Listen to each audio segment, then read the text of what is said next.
Greetings, Dota fans, and welcome back to Starladder European coverage. We're here with day 27. We've got 3 matches coming up today, but they are confusing ones. A lot has happened over the 2-day break we've had for Starladder EU, and Fnatic has now become, or MYM has become Fnatic, and then Fnatic has now become 4 Finnish blokes led by Trixie, and it's everywhere. We're going to see both of the new rosters today, and first up is Fnatic versus Hellraisers, though they're tagged up as the super strong dinosaurs, and it's kind of the core roster you'll recognize from MYM. So very confusing, a lot to digest. I hope your tummies are ready for it. I'm Zyori, joined remotely by Blaze. Blaze, man, how you feeling? It's been a while since we've been on the mic together. Yeah, most definitely. But I'm glad to be back with casting with you, man, and I'm looking forward to see what these teams have in store for us. I mean, the Super Strong Dinosaurs is the name that I've actually seen a lot of pretty cool results with. Come with me, kind of captained that team for a period of time. That was a long while back, and it was kind of just a hodgepodge of familiar faces, really strong players, and maybe this is just a transitional phase before they get an official pat on the back by Fnatic. We'll see. But 10 it's kind of a seconds schism remaining. between Hani and Trixie, I guess. One going down one path, and of course Trixie 5 going towards the Fin seconds stack. So remaining. we'll see him collaborate with obviously the MOM boys and Come With Me, who we Reserve haven't really time. seen on an official roster in a really long time. Like he has been bouncing around a lot ever since the International one and before that. But yeah, I honestly, as far as getting like really good results, hasn't happened in a long time. So looking forward to see if he's got what it takes to rejoin the competitive scene in full force and to Yeah. see what the rest can collaborate with him with. Yeah, he was standing in for the Fnatic roster in the place of Pos, and Pos barely even played with him. I'm not sure if he was ever really officially on the roster or they were trying him out or exactly what happened, but Come With Me was their consistent stand-in to mixed results, I would say. He's had some interesting games over the past few days of Fnatic Starladder, so we'll see what happens here. Come With Me, Arise, Ace, Rise, and Hani. Our overlay here is, I'm just going to take this overlay off today because it makes absolutely no sense at all whatsoever. Come With Me, Arise, Ace, Rise, and Radiant Hani, team with pick. Come With Me drafting for SSD. But enough about that. Let's talk about this draft a little bit, buddy. We've got Faceless Void and Skywrath Mage picked up by the Hellraisers. Somebody tell these guys it's 6.82. These heroes are pretty strong, but this is such a 6.81 draft. It really is. I mean, I honestly think the latter three heroes didn't get that hard by the nerf bat there. Sky, Mirana, Wraith King, they didn't Dire really get team ban. change their skill set other than just taking out the value of a little bit of 1 point wonder there. But Faceless Void, I think he does have a lot more issues nowadays. He definitely has more issues against evasive heroes like Phantom Assassin and Wind Ranger. Trying to pin them down in Chronosphere is just not really an 10 option. seconds But remaining. if he can be played in the same way, if we can still see some amazing Chronospheres and get 5 the seconds 100 to remaining. 0 kills from the Skywrath Mage, that's great. Radiant The team problem is ban. that they're going up against an IO Tiny, and IO is a hero that is really good if you time it right of taking people out of the Chronosphere. You can just relocate them back to the safety of the well, bring them back 12 seconds later with full HP. So he can really negate the presence of the Chronosphere very effectively, and 10 I'm seconds curious if the remaining. Void will be able to accomplish his general goal. Beyond that, it's 5 just the seconds question of whether or remaining. not they can stop the rock from rolling. The mountain is here, IO Tiny, most likely in the mid lane, Reserve and time. they are going to be putting up quite a fight.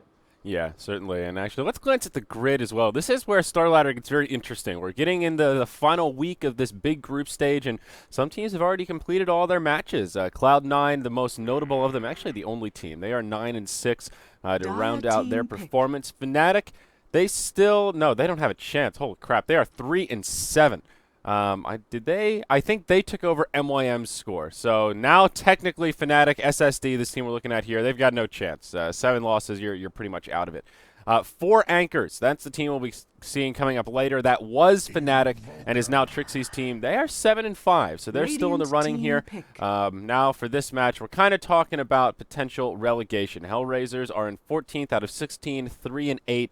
And they could certainly use a win here to stay afloat. Actually, both these teams, they'll have to fight for relegation if they don't move up in the ranks a little bit. So there is a fair bit on the line here, Blaze, even though it's not not a battle for the top 4. But there you go, Invoker for the Hellraisers. Some more damage to throw into that Chronosphere. 10 Yeah, a seconds lot of remaining. potential Sunstrike damage output. You can get the arrow setup and all that stuff. It all really hinges 5 early game seconds on the Wraithfire remaining. Blast. The Wraithfire concussive hits, you can set up things like arrow or a Sunstrike very, Reserve very time. easily. And that's going to be the important thing is just getting those early kills out, particularly on the IO to limit his potential growth towards level 6 and to keep him pinned down. But if they shift their focus to killing off the Nature's Prophet a couple of times, he's a pretty easy target to pick off, and maybe they'll just go with the thing that's right in front of them, a little bit more convenient.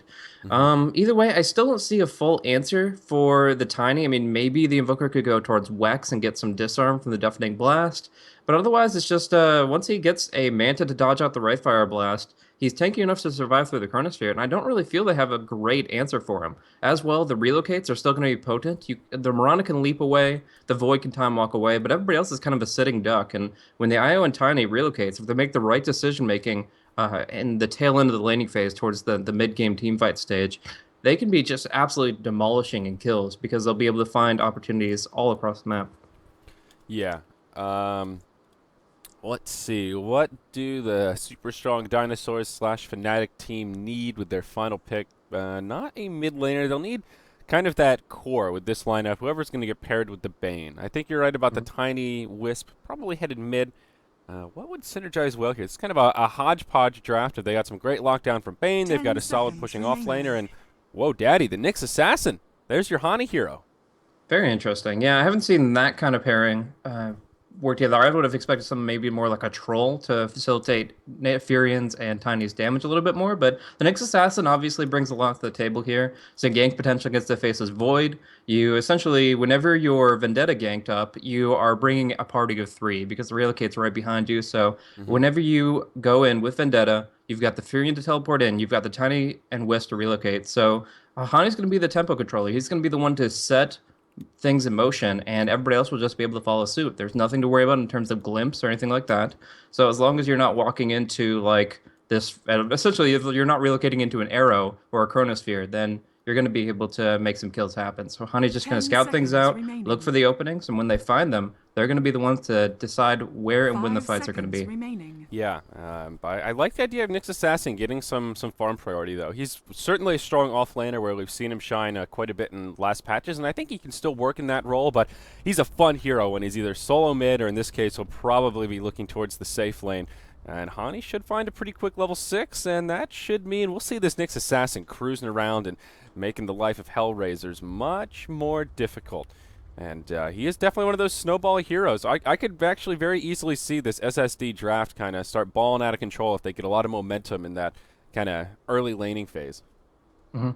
It is worth mentioning that I have seen Ace run the Nature's Prophet in the safe lane a couple of times, so it could just possibly be that Nyx Assassin in the off lane that we have seen more frequently, and then Ace would just be taking a little bit more secure farm in the safe lane status, and that would allow him to be a little bit more mobile with early right click damage, and maybe turn 3 versus 1 play in the mid lane against Invoker, who already is suffering from very low base movement speed. So, I mean, there's possibility for that as well. It really just depends on who they want the farm on and how secure they feel in Ace offlane potential there. But yeah, come with me on the Wisp. I have seen it once or twice before, and yeah, he's. I mean, obviously we have a long list of names that we would say are like top Wisp players, and he might not be among them, but he still plays a darn good Wisp, and he's going to be able to be mobile, be active, and as long as there's coordination on this relatively new team, as long as they're able to communicate where they want to be and win, I think there's a lot of potential in SSD's draft.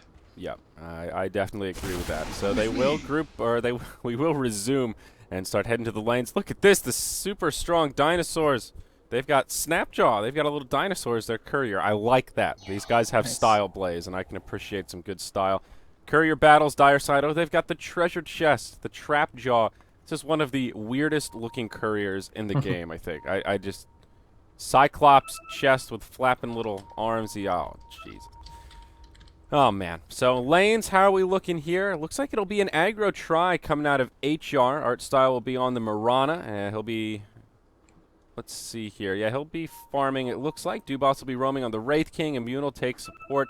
Skywrath. That'll be Yoki mid on the Invoker. And Dread will take the solo safe lane on the Faceless Void. Interesting. So, I mean, that's obviously going to give the top lane a very secure rate of farm. Faces Void. Dread's going to be able to find a lot there. 30 Last time I seconds to saw battle. Dread on Void, he did it on the off lane and he got really shut down. So, putting him in the safe lane position where he knows that SSD can't go aggro try, I think he's going to feel pretty confident. And it does open up HR to control the runes very effectively, which is something that's very important for a Wisp. And if they're controlling the bottom rune in particular, that gives them a lot of gank potential on mid. So I'm kind of surprised they're not warding out this general area where the Wisp is going to be trying to pull to stack and allow Rise to farm.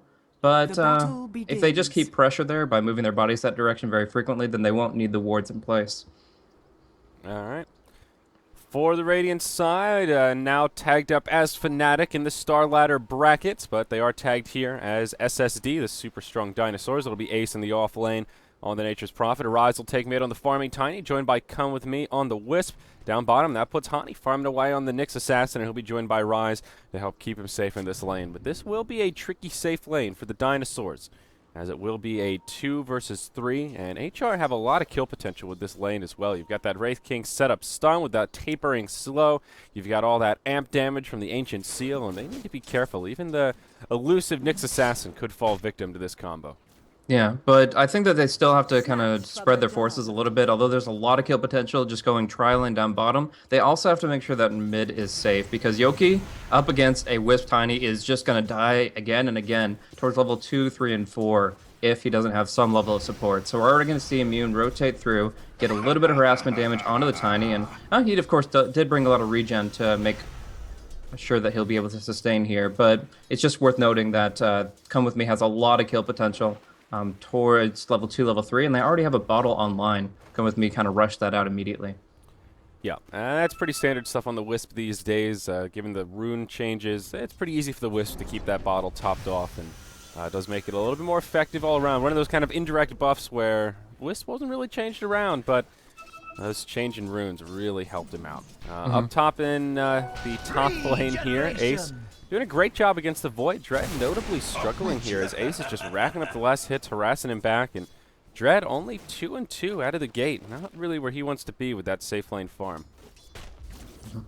Cool thing about bottom lane is Hani feels pretty confident here. With the Spike Carapace, there's very little that you can do to guarantee kills against him. Like, he can see the arrow coming and spike it, and he can see the Wraith Fire Blast coming and do the same. So no matter what, you're going to be taking the damage instead of him, and it's just not going to be a fun time. So we will see some harassment damage onto Yuki, just kind of forcing him into a little bit in Quas. He'd probably go for the 404 build up to get the melting strikes. Negative armor is actually really important against the side of the Radiant, because of the fact that they have 0 base armor on the Tiny as well as the Wisp. So a lot of physical damage can be forthcoming, and they need to take advantage of that while they can. Yeah, that's a good point. And Yoki will probably be looking towards some Forged Spirits sooner rather than later. Down bottom, Skywrath Mage, Invisibility Rune. They'll go on to Rise. You talked about Hani's nice spiky armor there, but not going to keep Rise alive. He'll get himself into the Nightmare, but won't be enough. And first blood will be drawn, and it's Dubas who gets all that bonus gold on to support Wraith King. And Tiny almost actually brings down Yoki by himself. Arise does throw out a toss his direction, gets a couple good right clicks in, but without the Wisp at level 2, he's not going to be actually rotating into help. He's just stacking right now, and will unfortunately miss on both those, but he's already got some pretty hefty stacks in place, so he can be looking to try to go for the pull shenanigans, since we do have some trolls online, and the projectile can be brought with him when he tethers to a creep. Otherwise, yeah, you're just going to be looking to farm that up once the Tiny hits level 7, level 8, somewhere in there, and get some really cost-efficient stacks. But up top, Ace will be dueling now with Dread. He's blocked himself with his own guys, and he's going to get right-click down. The Time Walk comes through. Dread gets a solo kill against Nature's Prophet. Yeah, some much-needed recovery for Dread as well. He was struggling in that lane. Now he'll find some room to free farm, and all that solo money finds him level 5, soon to be 6, and his farm will get rolling appropriately. We'll see what build Dread goes into, but probably the Power Treads Mask and Madness. That seems to be what he favors on the Void, and I think would be good news for HR here. Wow. All right. Tiny still farming well in the mid lane. Him and Yoki going blow for blow in terms of last hits. The difference, he has all these stacks to fall back on, and Wisp will once again miss this stack. This poor little baby. He's struggling to get this stacked up a 4th time. Yeah. Like I said, it's still going to be plenty for them for their purposes, but obviously it'd be kind of an optimization route to go for the full perfect timing on that. So maybe a little bit off practice with that particular objective, the stacking from the mid lane. But yeah, for now, they're just going to hold position. He's going to get level 2, and now he can actually use his mana. The important thing here is when Come With Me gets to use mana, Arise does too. He's looking for the toss-in under the tower, but you have to be worried about that Cold Snap as well. If you're under the tower, you're going to be taking some big hits with that low armor, and of course the Cold Snap will keep you there. But yeah, as long as Come With Me can use his mana with the spirits, that means that when he bottles, through the tether, Tiny will be getting a ton of mana back as well. So there's a lot of potential for kills, even at this early on. Yep. And it's hard for the Invoker, as sustaining himself in lane is tricky. It looks like he'll be rushing a Midas, doing the standard Exort build. And, well, still pretty far away. And, oh, here we go. Rotation towards the mid, but Immune is there to try and slow him down. Ace will TP in from the top lane. A few more auto attacks will bring down the Invoker. And nothing that the Skywrath Mage can do. He might be in trouble here as well. The tethered up Wisp is thinking about diving it with the Tiny. They force out a lot of TPs. Dubas comes in. And who's this one? You know I can't see the colors. It's going to be Dread, but will he even be able to get here in time to do anything? No, they don't need him. Tiny will go down, and Immune will secure the kill onto the Wisp. So the Hellraisers are the ones that get a better exchange there. Sure, they have to pull a lot of rotations, but they do clean it up. Yeah, most definitely. The dive past the tower towards the Skywrath Mage was very ill-advised. That was getting greedy at that point. They have a lot of right-click damage, but Skywrath Mage is a very quick hero, and they didn't have any disable. So a bit of a misplay moving that far forward, and ended up giving up a lot there. Kind of surprised that the Invoker didn't get any Quas invokes out in time, so there was no Cold Snap involved in that. There wasn't even a Sunstrike cast, just in hope that they would actually fall. He just kind of tried to run, tried to get the help of his allies, and in the end didn't commit too much to the fight. But they get the turnaround, they get the kill advantage, and now it's 4 for 1 in favor of Hellraisers, and Dread's Chrono is just now online. So they can use that very efficiently in collaboration down on bottom lane. But speaking of, the Nyx will fall. Yeah, he gets juiced. That Ancient Seal just doing so much damage as the Starstorm falls through. It is level 3 as the Mirana is level 5. Mid lane, we'll see initiation onto the Invoker as Arise presses forward, but Dread's there with the Chrono. Catches the Wisp and the Tiny inside. Wisp only level 3, no relocate, but they will still lose the Invoker as Ace TP's behind the tower, commences the right click. The Tiny falls, the tether from the Wisp. Dread wants him, and he may find him. Come with me on the run. He does have just boots, power treads on the Void. Should be able to chase him down, and oh, there's your concussive from the Skywrath. The neutral deny from Come With Me will be successful. Uses the balls to pull the wave, and that helps mitigate their losses, but still not really the clean trade that SSD were hoping for, especially given that they did lose their Tiny. Yeah, that's, I mean, very, very critical rotation coming in from Dread there. Just having the TP scroll ready, using that Chronosphere as efficiently as you get. Like, you're happy to take that trade in your own terms. So the fact that SSD just opened up and handed to him is a great opportunity for them. Come With Me will disconnect here, so we'll be getting a pause. But the big deal here is the state of affairs for the laning phase. Right now, SSD don't really have much going from them from the lane. The most successful thing they've gotten is a lot of farm in the Nyx Assassin in the safe lane. And even then, it's not that much. It's only 17 CS. And also, it's a Nyx Assassin. It's fine enough to farm him and maybe look for an early blink or maybe even rush out a Dagon. But when it comes down to it, he's still not anywhere near either of those items. And it just doesn't feel like it was how they wanted this laning phase to go. If Tiny got a lot of farm and was completely uncontested in the mid lane, that would be a different story. But as it stands, Tiny has dropped down once, the Tiny has dropped down twice, and they just don't have that momentum rolling. So if Hellraisers use the next Chronosphere very effectively, then there's some real potential for them to pull ahead, as they are going to be going for the Greed build. A couple of Midases, one on the Mirana, one on the Invoker, and as the game progresses, those are going to be just adding so much potential to their lineup. Yeah, looking at the general net worth, Tiny is just so far near the bottom. He's about on point with the support Wraith King. Dubas down bottom did find that first blood. He's 2-0-1, so that's helping out his farm quite a bit, but just a good benchmark as to how poorly this Tiny is actually farming now after these couple of kills. Artstyle on the other side of the coin, soon to be 6, has a Midas that he rushed, and his farm is just going to accelerate that much more. Good news for the Hellraisers. Looking at the net worth chart already, 4,000 gold in the lead here, Blaze. About 3,000 experience. We're only 7.5 minutes in, and this Fnatic, MYM, SSD, whatever they are team, struggling a good bit against the Hellraisers out of the gate. Now, I will say, over the past few days, we've seen Hellraisers looking pretty damn good. They did have a big upset just the other day, but they've had quite a few matches where they get this huge lead and then can't quite seal the deal. Then the rubber band kicks in and they just nosedive, and it's painful at times.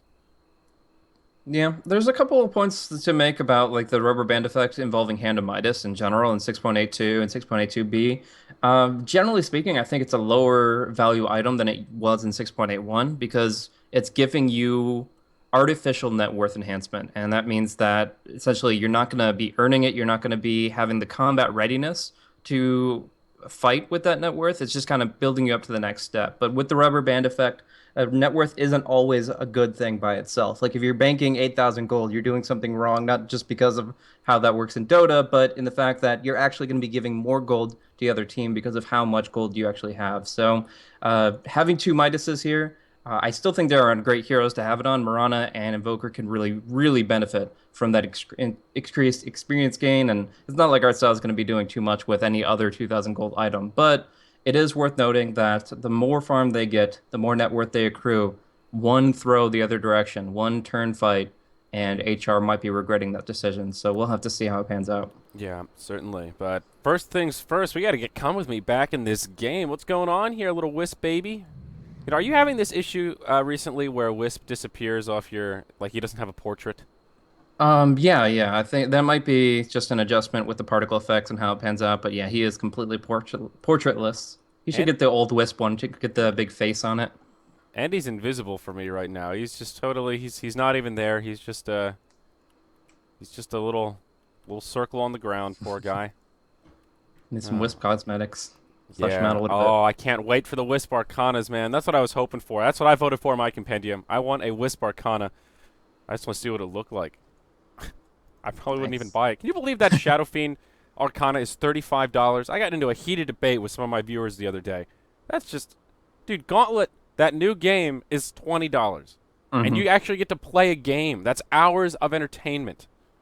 $35 for an Arcana. I mean, to be fair, it does look badass as hell. That's like the coolest set I've ever seen. That Shadow Fiend, when I see it in game, fear is instilled in my heart. But I don't know, man. It's just that's a lot for a purely cosmetic item. I agree. I agree. But I mean, those kinds of things are worth different amounts of money to different people. Like some Mm, people pay $4,000 for a courier. It's not a big deal. But that's yeah, true. Some people are rich. when it comes down to pinching the pennies, maybe you want to get something that you can actually do something with more directly. Still, if they had a Rubik Arcana, I might shell out the 35. You got to Yeah. get green on all the spells. So, Blaze, the Master Penny Pincher. Did I say Penny Pincher? yes. God. Yes. The Master Awesome. Penny Pincher, unless it's a Rubik Arcana. That is that your Achilles heel right there? Is that the? All right. Well, If I can get all my spells green, yeah, I think there's pretty much no dollar amount that you can put on that. That's just yeah. awesome. I do wish that when speaking of just spell colors, I wish when Rubik stole Exorcism, it looked a little different or was a different color or somehow stood out. I really like it when Death Prophet has that cosmetic that makes her ghosts blue. So Rubiks are green, and there's a Oh very yeah. obvious difference. I think it adds a lot of value when they're all the ghosts are on top of each other. It just sort of looks like a big ghost fight. I don't know. You can't really tell what's going on. Have you seen March versus March? Oh God. Tinker versus Rubik? Like you Yeah. literally can't tell the difference other than, hey guys, I sent them in this direction at this location, and no, it's just it's way too confusing. Yeah, I kind of agree. I guess part of it though is supposed to be that Rubik's spells are supposed to be a little bit Yeah. stealthy on that front. So like for March, for example, it should be that the other team kind of walks into it and they're like, "Oh crap, Tinker's not here." Like kind of, I'm talking more pubs than pro games, but Sure. I think there is something to be said for that stealth of spell stealing. But the exorcism is one that's just the nature of how big it is. I guess is kind of an Gotcha. issue, but. Speaking of Well, issues, man, his internet is turned off. Well, this is a conundrum. What are we gonna do here? yeah, that is quite unfortunate. I really don't know. Obviously, he's done line Yeah, cafes before, I know that, but I'm not sure if that's something that he could pull out within like a 5 minute pause frame or something. But yeah. so we'll see. Now, I will mention, as far as the Rubik's colors front, that if you wanted it to go with the lore where it's like they're completely indistinguishable from the enemy spells, then you could just have it allies and casters only, so that you could Ah, show that effect to your guys, whoever's on the Rubik side, and say, that, okay, these are the that's a good good point. marches, while the others see both sides kind of looking the same. And then obviously the casters would benefit because we see stuff like illusions being the wrong color and stuff like that already. Yeah, that's a really good point, actually. I think for the Rubik Exorcism in particular, that might be a worthy one where just for spectators it becomes a little more obvious. Um, yeah, I like that. Well, Blaze, how have you been enjoying this new patch? Well, it had its ups and downs. I can't really call it 6.48 or wow, what numbers am I saying? For 6.82A. Going back a little bit there, but yeah, 6.82A or the I would have to say the first iteration where the gold values were just extremely exorbitant. I did not enjoy that the least bit. It was, dead game. It was this is gonna cause some real issues. But as long as they're dynamically working to adjust the formula, as we have seen, then I had no problem with it. It was just the fact that they might actually like wait a month or two and leave the game as it was. That didn't sit well with me. But there was one morning, LD and I were casting, and we cast a couple games on the old patch, and then they put through a mini little hotfix patch that drastically reduces all the values, reduce the streak gains, restrict the AoE bounty, and yeah, that just made my day. So since then, I've been really, really enjoying it, and obviously all the modifications to heroes and stuff have been really, really enjoyable. I think that this is going to be a better metagame in general for versatility, variability, and just emphasize team fight play. Team play in general is going to be the important thing because you can't just go by yourself, get picked off, feed away a bunch of gold anymore. It's all about movements with the team and making things happen as a single unit, which is what Dota should be.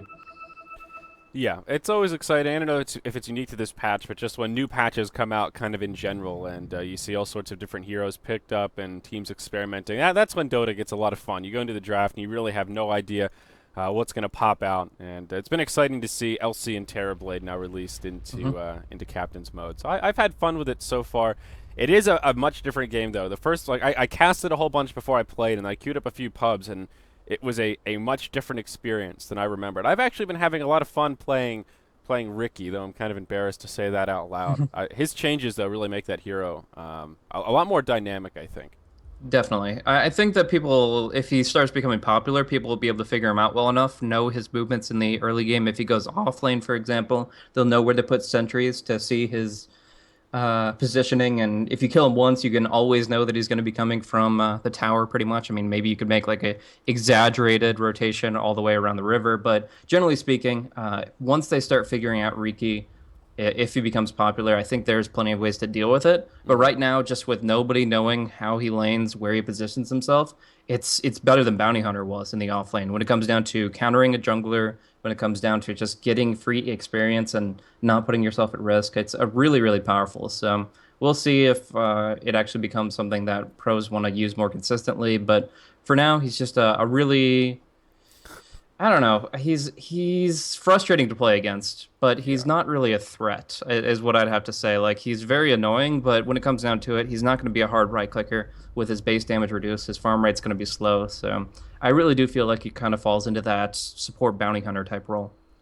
Yeah, I would agree with that. I have not seen him utilized so much in competitive, but he has been all the rage in me pub games.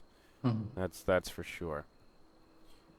Yeah, I don't know. My Witch Doctor, not quite the same beast that he was. He didn't get nerfed. It's just sort of the general flow of the game makes it a little different. I liked where my pubs were. I just picked Witch Doctor, just rushed an ag, sat back, wrecked people with my ultimate, win game, collect MMR, rinse and repeat. And now my strategy doesn't work anymore. People group up and kill me before I can get my ags at a good timing. I don't like it.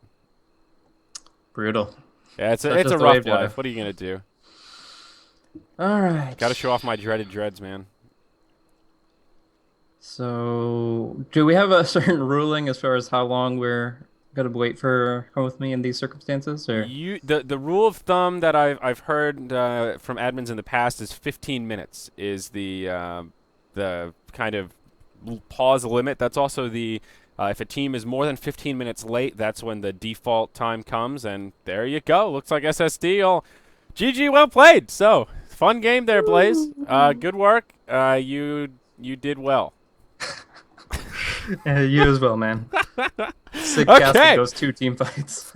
Well, that was awesome. That was wow. I'm awake. I'm ready. And HR, they're gonna secure a win here. That'll be the end of it. So Looking forward at the schedule, what do we have coming up here? Let's put HR in the victory. I gotta pull the schedule up myself. It's confusing with the Fnatics and the 4 anchors.